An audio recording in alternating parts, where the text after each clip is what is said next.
El programa de hoy no admite ser presentado con un chiste o con una broma. No lo admite porque quizás sea el guión más fuerte de los que hasta ahora les hemos ofrecido a ustedes. Creo que lo que en él sucede llegará a impresionarles. ¡Oh, cielos, qué horror! Muchas gracias a Chicho Ibáñez Serrador por introducir este podcast. Hoy toca contar historias para no dormir. ¡Empezamos!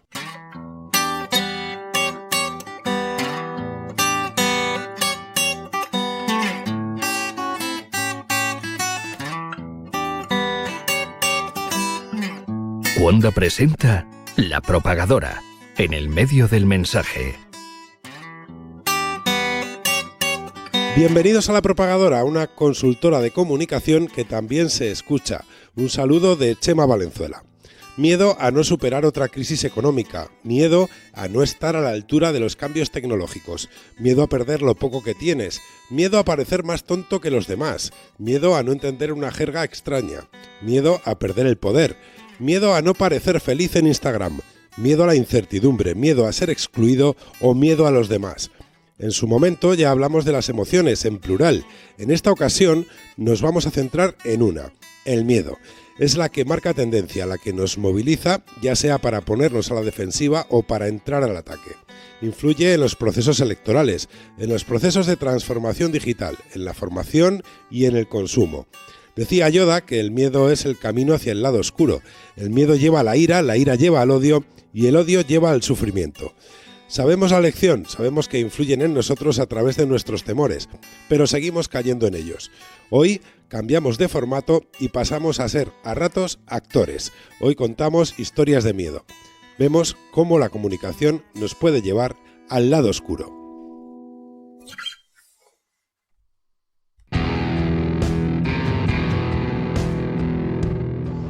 Me llamo Ángela. Me van a matar. En Tesis, Alejandro Amenábar reflexionaba sobre la atracción que nos da el morbo. Cuando se produce una situación terrorífica, no desviamos la mirada, focalizamos nuestra atención. Esa atención es negocio y no solo para los medios de comunicación. En 2014, más de 200 niñas comenzaron a desmayarse en un colegio del Carmen de Bolívar, en Colombia.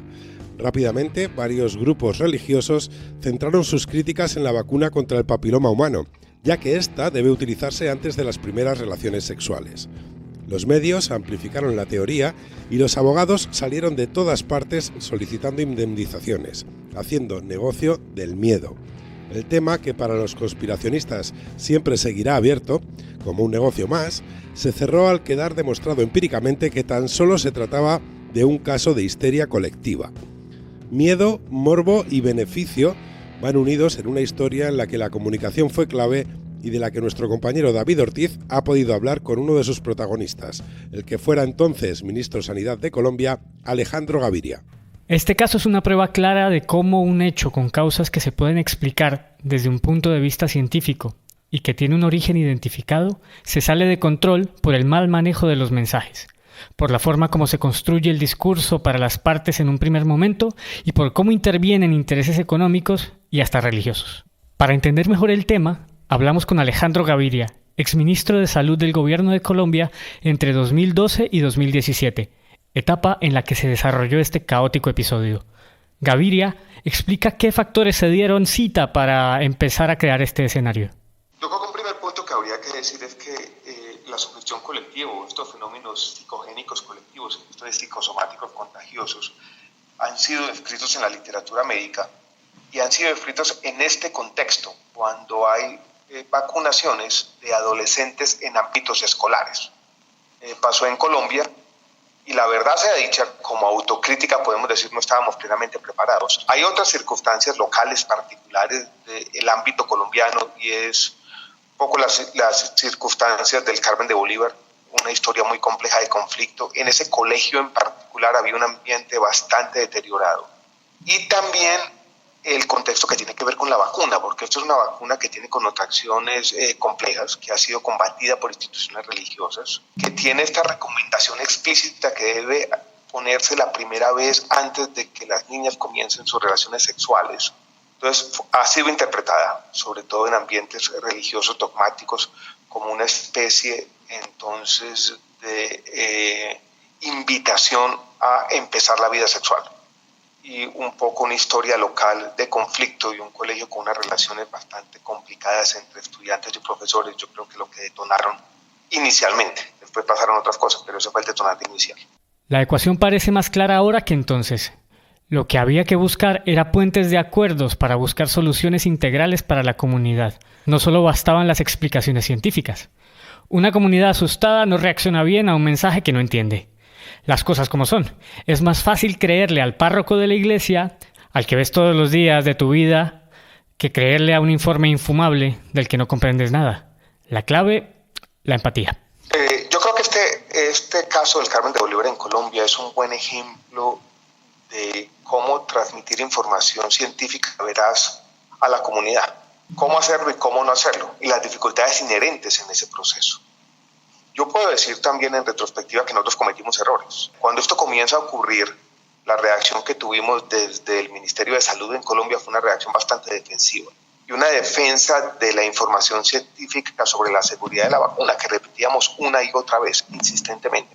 Esa información, que básicamente lo que hacía era leer los diferentes estudios científicos, metaanálisis y demás, que mostraban que la vacuna era segura, dejaba a las comunidades muy de lado. Aquí había una comunidad que estaba sufriendo y había una comunidad que estaba asustada y había un fenómeno que no tenía un origen directo en la vacuna, pero que era un fenómeno real que nosotros no podíamos simplemente hacer a un lado. Y por eso yo casi que como una autocrítica, meses después de los primeros incidentes, conversando con la comunidad, menciono la empatía y menciono la necesidad de entender las dificultades y los miedos de la comunidad y al mismo tiempo mostrar lo que dice la evidencia científica.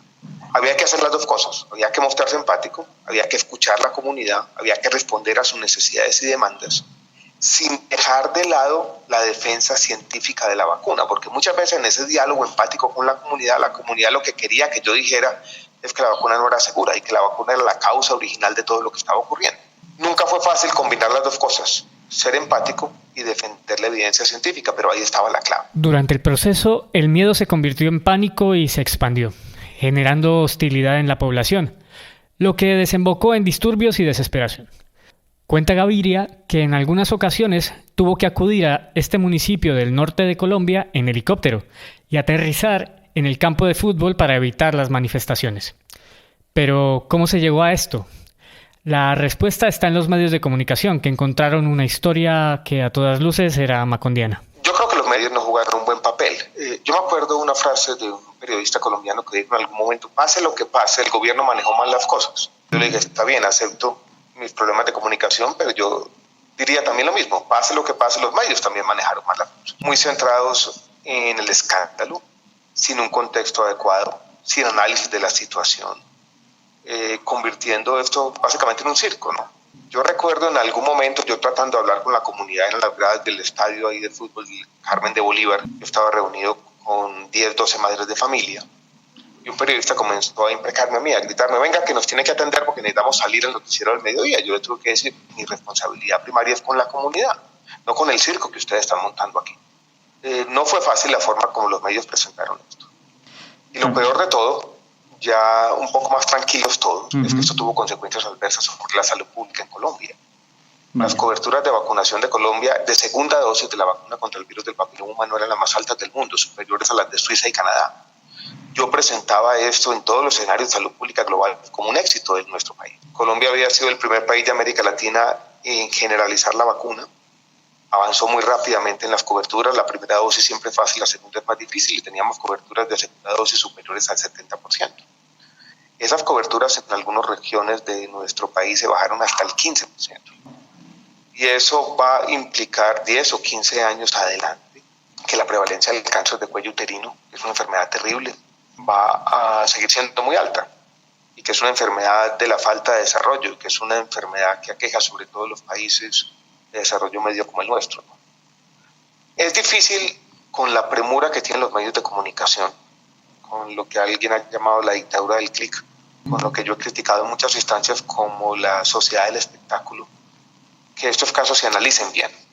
Y este era un caso interesante para los medios, ¿no? Porque tenía como esas connotaciones casi macondianas, ¿no? Unos desmayos, una historia científica, una comunidad enardecida, las autoridades de salud pública un poco secuestradas por la situación. Entonces era una historia interesante, pero con muy contadas excepciones. Yo no vi un esfuerzo en los medios de comunicación por decir, mire, esta es una historia compleja, interesante, pero compleja, vamos a presentarla en toda su complejidad. Cuando todos estos factores se mezclan, los resultados a corto plazo suelen ser los mismos. Un llamado a los oportunistas y al uso del miedo como forma de hacer dinero. Todo este caos, y usted lo llama bien como caos, dio origen a comportamientos oportunistas de mucha gente. Llegaron una serie de abogados a el Carmen de Bolívar, prometiéndoles a las familias unas demandas muy grandes al Estado colombiano y a la compañía farmacéutica que había producido la vacuna o que produce la vacuna, que es la compañía Merck.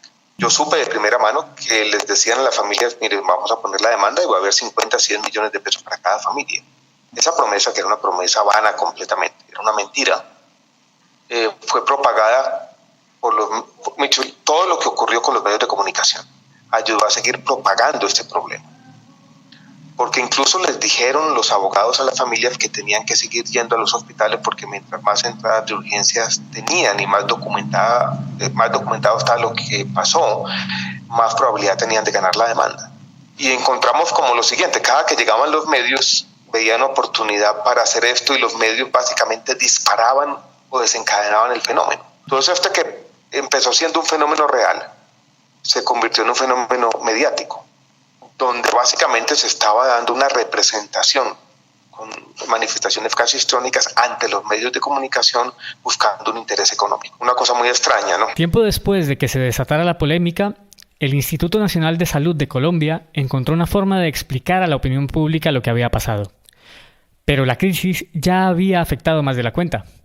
Incluso, y como lo cuenta Gaviria, con efectos muy dañinos para la juventud colombiana. Después de su paso por el gobierno y viendo en retrospectiva cómo se configuró la transición de un mensaje que pasó del miedo al caos, cree que lo único que nos queda es mantener la convicción sobre la verdad, porque la mentira ya es bien fácil de usar. Ahora, es fácil ser pesimista. Es difícil ser optimista con estos temas, ¿no? Porque hay una asimetría fundamental, yo creo, y es que las noticias falsas son mucho más fáciles de difundir que las verdades, en este caso las verdades científicas, ¿no? Y uno podría decir, no hay nada que hacer. Yo creo que todos quienes creemos en la verdad, quienes creemos que la responsabilidad primaria, yo soy ahora un investigador y usted de nosotros como periodistas investigadores, mostrar la realidad con todas sus complejidades en sus facetas, tenemos que seguir insistiendo, hasta viendo de que estamos nadando contra una corriente muy difícil, ¿no?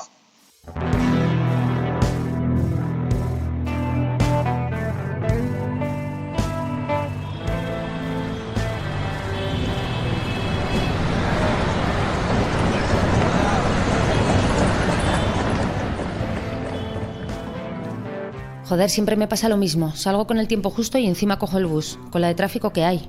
Mejor aviso de que llego tarde. Voy por Gran Vía. Llego, pelín, tarde. Levanto la vista y veo una enorme fila al otro lado de la calle. ¿Regalarán algo? Mejor me acerco a ver. Hay todo tipo de gente. Hombres, mujeres, teenagers, jubilados, familias con carritos de bebé, guiris. Debe ser algo gordo y me lo estoy perdiendo. No puede ser. Doblo la esquina. La cola continúa y el grado de caos va en aumento. 2 azafatos trajeados hacen gestos con los brazos tratando de organizar la marabunta que se les echa encima. Me siento como Katniss Everdeen en La cosecha, cuando juntan a todos los niños para decidir quién morirá en los Juegos del Hambre. Un momento. Un grupo de chicas se hace selfies con un chico disfrazado de Minion. ¡Es Kim Gutiérrez! ¿Qué cojones pasa aquí? Me pongo de puntillas para ver dónde termina la fila. A mi lado, una chica levanta su móvil para grabar el panorama. Lo está subiendo a Twitter. ¿Pero qué pasa? ¿Por qué tanto revuelo? Me empujan por detrás y casi me caigo. Al girarme tropiezo con un señor mayor con la boca entreabierta, la mirada perdida y los ojos inyectados en sangre. Me fijo en el resto de la peña. Mandíbulas desencajadas, manos en forma de garra para abrirse camino, gente sin un ojo, gritos de auxilio. ¡Por Dios! A una chica le han arrancado la mitad del pelo. tengo miedo, pero peor sería perderse esto que está pasando. Llego hasta la calle Desengaño y me pongo a salvo tras unas vallas azules que delimitan la cola. Ya está, ya estoy. Nadie puede impedirme ver entrar a esta... lo que sea. Podré decir que he estado aquí cuando todo el mundo hable de esto. ¿Sí? Pero tía, ¿dónde coño estás? Que llevamos 1 hora esperando. En 2015, el Primark más grande de España abrió sus puertas en plena Gran Vía, 12.000 metros cuadrados de ropa low cost en un edificio propiedad de Amancio Ortega. Las colas para entrar el día de su inauguración llegaron a durar 3 horas y Primark Gran Vía fue trending topic con 16.500 menciones en Twitter. La locura volvió a repetirse 3 años más tarde en Sevilla, donde ni el alcalde quiso perderse tan sobresaliente acontecimiento. Él también tenía miedo a quedarse fuera. El miedo a perderse algo es clave en casi todos los sectores, pero es especialmente relevante cuando afecta a quienes dirigen las empresas. En plena vorágine digital hay decisiones importantes que se toman por miedo de los directivos a parecer idiotas, al no entender el significado de una jerga que no para de cambiar. Bajo esas circunstancias nos encontramos con situaciones como esta, la que nos narra nuestra compañera Paz Palacios. Bienvenidos a Hightech Comms.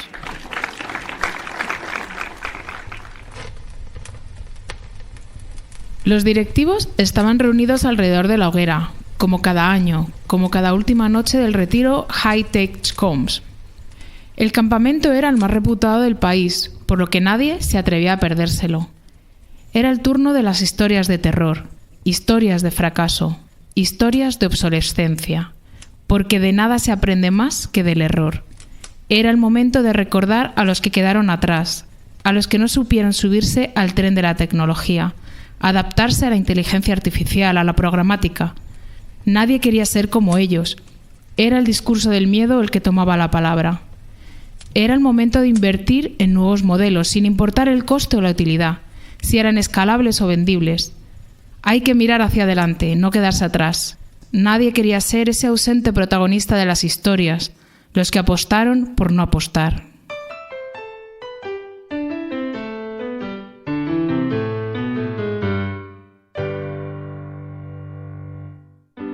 Sabemos que la captación de leads se ve constantemente amenazada por el buzz, que la competencia sabe dónde encontrar el data con más value. Sabemos que después de una campaña fallida, la mayor parte de los stakeholders no vuelve a confiar en tu mensaje. Pero como la Comsted Company más premiada en Europa, tenemos el know-how perfecto sobre cómo actuar e invertir tu capital. Mejora tu chance sin despeinarte. Si supieras todo nuestro expertise, volcarías todo el data que te importa en nuestros sistemas Hightech Comms. Llama ahora o visita hightechcoms.com y no te pierdas nuestro retiro anual con los mejores entrepreneurs. Transforma tu vida. Change your life. Las etiquetas en inglés generan ansiedad. Tememos no entender lo que viene, quedarnos fuera de juego. En el ámbito directivo, este terror es una fuente clave de decisiones. Hablamos del tema con un gran amigo de la propagadora, Bernardo Crespo, director del programa de transformación digital del Instituto de Empresa y creador de experiencias exponenciales, un modelo de escapada, de retiro, muy distinto al que hemos escuchado. Nos resume la charla Marta Ventero. El FOMO, el miedo a perderse algo, condiciona las decisiones de los directivos, especialmente cuando entramos en el terreno de la formación. Cada vez que sale una etiqueta nueva, crecen las matriculaciones en cursos específicos, pero la estrategia la transforman las etiquetas, la tecnología o las personas. Bueno, el miedo siempre es un catalizador porque es una emoción muy agresiva. Y la realidad es que cuando intentas traducir miedo, ansiedad en la mayoría de las personas que quieren tomar decisiones alrededor del dato y la tecnología, hay una comparación que me resulta muy curiosa. Cuando echas un vistazo a listados y a básicamente rankings de tecnologías más demandadas, como el Hype de Gartner que se publica todos los años de tecnologías, Emerging Technologies, básicamente si comparas el Hype de Gartner del año 2017 con la lista de cursos más demandados en la plataforma Coursera, el match es del 90%. La realidad es que en este momento de cambio, la gente considera que la tecnología es uno de los facilitadores y es innegablemente valioso. Y nos enfrentamos a una realidad en la que la mayoría de las personas necesita aprender de tecnología porque piensa que es la clave para dominar el próximo mejor momento en su vida. Y sin ánimo de frivolizar, yo creo que la tecnología es un facilitador, el dato es un facilitador, pero son las personas las que van a transformar las compañías y son en última instancia las personas las que transforman la estrategia de una compañía. Las palabras está claro que son importantes. Los distintos acrónimos se suceden en el tiempo, unos nacen y otros mueren. Todos llaman la atención, generan inquietud y atraen a quienes no quieren perderse nada. Yo creo que el miedo es algo connatural a la naturaleza humana, es decir, estoy convencido de que es un argumento tremendamente valioso para aquellos que están manejando y ven claramente el miedo en el de enfrente para trasladarle te estás quedando fuera. Esto es una estrategia clásica, ¿no? Es decir, la mayoría de las compañías en los diferentes sectores en el mundo de la tecnología van reinventando nuevos acrónimos cada cierto tiempo, ¿no? Dentro del mundo del dato había acrónimos relativos a Data Management Platform, el siguiente hype es Customer Data Platform y mañana saldrá otro. Y en el fondo, es decir, detrás de eso lo único que hay es una forma de focalizar la atención de las personas y decirle, te lo estás perdiendo. Yo, hablando, tengo un ejemplo muy concreto de un amigo que llevaba trabajando durante 7 años, ¿vale? Talent Swarm, y lo menciono porque la verdad es que ha estado durante más de 7 años empujando una plataforma basada en gemelos digitales y basado en la posibilidad de utilizar realidad virtual para atender a plantas, ya sea petroquímicas, ya sea centrales nucleares, con los ingenieros en remoto, hasta que no ha conseguido el primer cliente, es decir, no han empezado los pedidos. Y la realidad es esa, es decir, puede que tengas un buen producto, puede que tengas una buena oferta y en el caso de la mayoría de las compañías decir que tu competencia ya lo tiene es el mayor catalizador de comportamiento. La solución a la incertidumbre no pasa por aprender palabras nuevos. Hay retiros, experiencias como las que propone Bernardo en Escapadas Exponenciales, que trabajan en otras direcciones. Mira, vamos a ver, te lo pongo de forma muy sencilla. Yo creo, y meto una introducción de 30 segundos, estoy convencido de que necesitamos en un entorno donde las series históricas no funcionan, en un entorno donde tenemos que admitir que la incertidumbre es lo único que hay, empezar a reeducar a los decisores y reeducar a los decisores supone hacerles que, no que disfruten con el miedo, pero que acepten la incertidumbre como el único camino posible. Y esto es complejo, porque hemos educado a los decisores a que neutralicen y controlen los riesgos, que minimicen los riesgos. Decirle a alguien que ha sido educado en la minimización de riesgo que acepte que existe una alta carga de incertidumbre en su toma de decisiones es contraintuitivo para ellos. Para ellas es contraintuitivo para todos. En ese sentido, es muy curioso cuando echas un vistazo a todas y cada una de las habilidades que se demandan hoy en día para gobernar entornos de cambio digital. Empiezan a aparecer tendencias como pensamiento divergente, como capacidad para focalizar la atención, como básicamente apelar a la creatividad. Esos entornos que están relacionados con la capacidad de resolución de problemas y la flexibilidad cognitiva requieren de empezar a manejar otros ámbitos del cerebro, que están muy alejados del concepto de la neutralización del riesgo. Entonces, ¿son posibles los retiros? Personalmente, es decir, yo en diciembre del año pasado dibujé un producto que se llama Escapadas Exponenciales, escxl.com, y esas escapadas exponenciales pretenden combinar actividad física, pretenden combinar mindfulness, pretenden combinar charlas de tendencias tecnológicas, pretenden combinar comida saludable y pretenden combinar desarrollo de la creatividad desde alfarería hasta trabajos manuales. ¿Por qué? Porque en el fondo tenemos que empezar a estimular diferentes áreas del cerebro para crear ese anhelado líder ambidiestro que tanto estamos buscando. Alguien que sea capaz de trabajar para conseguir un objetivo en un entorno de control y volverse loco para pensar cuál va a ser el próximo modelo de negocio que tumbe ese modelo que hoy por hoy paga la fiesta. Retomando el tema del miedo, hasta ahora su carga era de mayor profundidad entre los directivos de las empresas más tradicionales. Sin embargo, el temor se expande ya por todos lados, incluso entre aquellos que han liderado el cambio en los últimos años. La valentía juvenil se ha acabado para algunos y ya asoma el miedo a perder lo ganado. Es curioso que 2 años después de que ganara Trump en Estados Unidos en las legislativas que ha habido en octubre del 2018, ante las acusaciones y después de que en mayo del 2017 publicaran el primer artículo en The Guardian sobre Cambridge Analytica, Facebook por primera vez invitó a los principales periodistas tecnológicos del país a una war room que tenía en sus instalaciones. Y lo único que pretendía era compartir con ellos: estamos vigilando las noticias falsas, cuando saben que no es posible. Es decir, en el fondo, incluso el miedo es algo que está afectando a estas grandes empresas tecnológicas y ellos saben que son los primeros afectados. Por primera vez en la historia, en Europa, y son datos de Facebook, en los 2 últimos trimestres ellos han bajado el número de usuarios por primera vez en su historia en Europa. Con lo cual, algo está cambiando en el comportamiento. El miedo termina afectando a la confianza. Hasta ahora solo ha afectado a la confianza en las grandes instituciones, pero empieza a afectarles a estos grandes tecnológicos.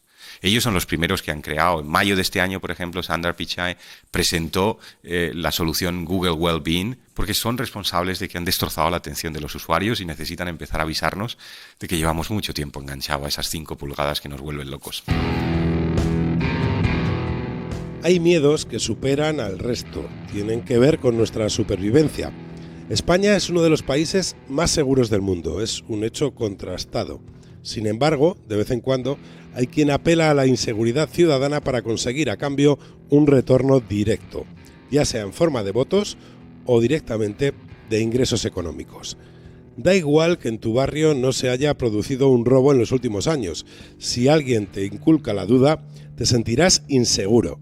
La siguiente historia es ficción, pero como las anteriores, está basada en hechos muy reales.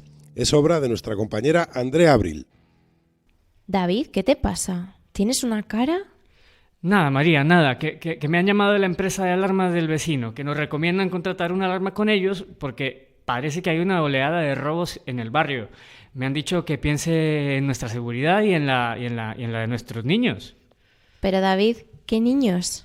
Pues no sé, María, pues en nuestra seguridad entonces, y qué sé yo, los muebles. Es que me han dejado pensando, y si no estamos seguros en nuestra propia casa. Mira, tenemos una puerta blindada que es una maravilla. Unos vecinos que son unos cotillas y nos avisan de cualquier movimiento extraño que hay en el edificio. No sé, yo no veo dónde está el drama. Pues que sepas que a mí me han dejado preocupado. A lo largo de la semana, David recibió un par de llamadas más de la empresa de alarmas. Buenas tardes, ¿David Borrego? Sí, ¿él habla? Le llamamos de Alarmin. ¿Ha pensado usted en lo que hablamos? Sí, la verdad no he dejado de darle vueltas en la cabeza.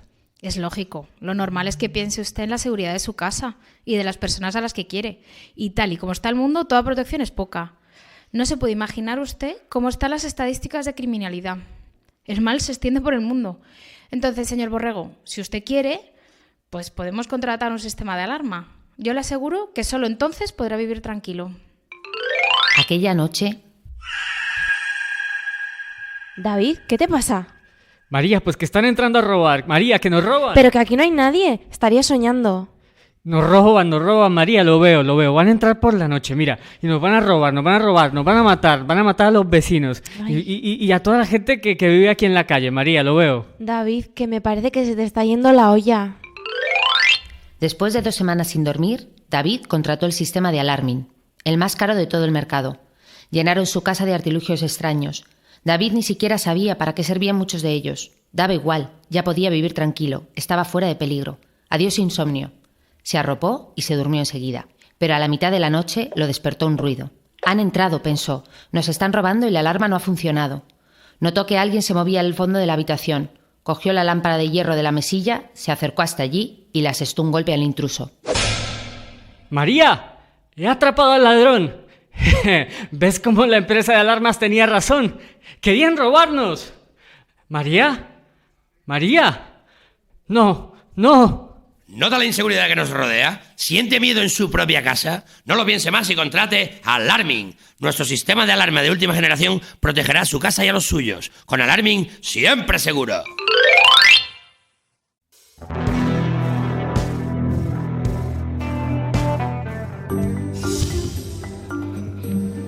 No me lo como,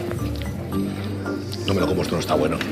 Esto no está en condiciones de comérselo. De verdad que hago esto porque es mi trabajo.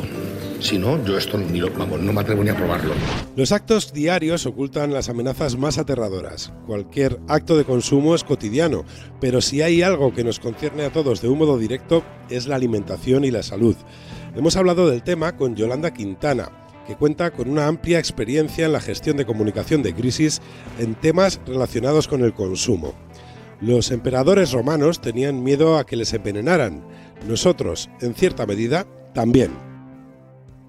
De modo particular, en las crisis alimentarias se pone de manifiesto cómo el miedo puede alterar el comportamiento habitual de consumidores, pero también de empresas, de autoridades y de medios de comunicación.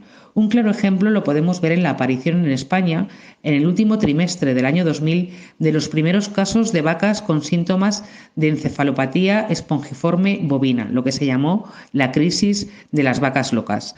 El problema era un problema sanitario antiguo en Europa. Sin embargo, está ya en forma de crisis sin que los responsables políticos sepan reaccionar adecuadamente. Las vacas locas hicieron que miráramos de un modo sospechoso a los chuletones.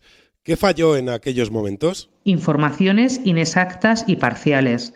La desconfianza previa de los ciudadanos sobre el correcto funcionamiento de los sistemas de control de seguridad animal. La posible influencia de intereses económicos por parte de un sector muy poderoso en Europa como el sector ganadero. Y sobre todo, la falta de transparencia con la que se venía informando de estos asuntos favorecen que cuando estalla la crisis de las vacas locas, el consumo de carne de vacuno caiga en toda Europa en picado y que haya una verdadera alteración en el precio del resto de productos. De cada crisis surgen aprendizajes. ¿Qué descubrimos con la crisis de las vacas locas? Dos enseñanzas se pueden extraer de la crisis de las vacas locas que son trasladables a cualquier crisis alimentaria. Por un lado, que el miedo se alimenta sobre todo de la falta de información y de la falta de transparencia. Frente al miedo, los datos y los datos científicos sobre dónde está realmente el riesgo y si es razonable y si es racional o no alterar momentáneamente o de manera permanente determinados hábitos de consumo. Y en segundo lugar, que el miedo muchas veces tiene un interés detrás y que siempre hay beneficiarios de esta alteración de los hábitos del consumidor. Por lo tanto, frente al miedo, transparencia y mucha precaución frente a quien quiere hacer caja en medio de la tormenta. Y en estos casos, ¿estamos protegidos frente al uso del miedo en la comunicación al consumidor? Parece que legalmente sí. Por último, señalar que la explotación del miedo en los mensajes publicitarios y en las comunicaciones comerciales tiene límites. La normativa que regula todo ello impide que se pueda explotar con afirmaciones inexactas, falsas o incompletas el miedo hacia un peligro o hacia un riesgo de no contratarse de determinado producto o servicio. Por lo tanto, cualquier mensaje publicitario, cualquier campaña que explote el miedo hacia la seguridad de las personas o de su entorno de no contratar o de no comprar determinado producto o servicio sería ilícito según la normativa vigente. ¿Algún ejemplo? Parece que hay muchos. Miremos al mundo de las pseudoterapias. Un ejemplo de campañas ilícitas en las que se explotaba el miedo de los consumidores a partir de mensajes falsos o inexactos lo podemos encontrar en páginas web en las que se vendían productos de homeopatía supuestamente destinados a curar el cáncer. Estas páginas de venta de productos de homeopatía incluían mensajes muy explícitos apelando al miedo de los consumidores y a sus consecuencias en caso de no comprar ese tipo de productos y sobre las que afortunadamente la administración ya intervino para retirarlas.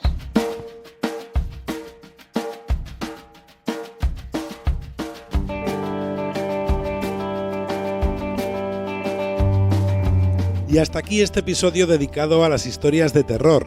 Pensábamos que era mejor disfrutarlas y pasar un buen rato que sentirse dominado por ellas y tomar malas decisiones. No hemos tratado el tema de un modo directo, pero mucho cuidado con la comunicación política.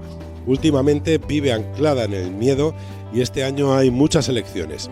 Esperamos que al menos estos minutos hayan servido como siempre para la reflexión, para que seamos conscientes de qué hablamos cuando hablamos de comunicación. Muchas gracias por seguir con nosotros. Nos escuchamos próximamente en nuevas entregas de este podcast.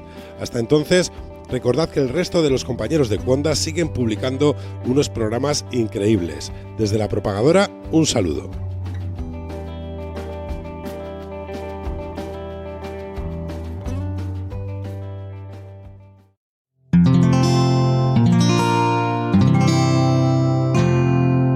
Puedes escuchar más capítulos de este podcast y de todos los que pertenecen a la comunidad Cuonda en cuonda.com.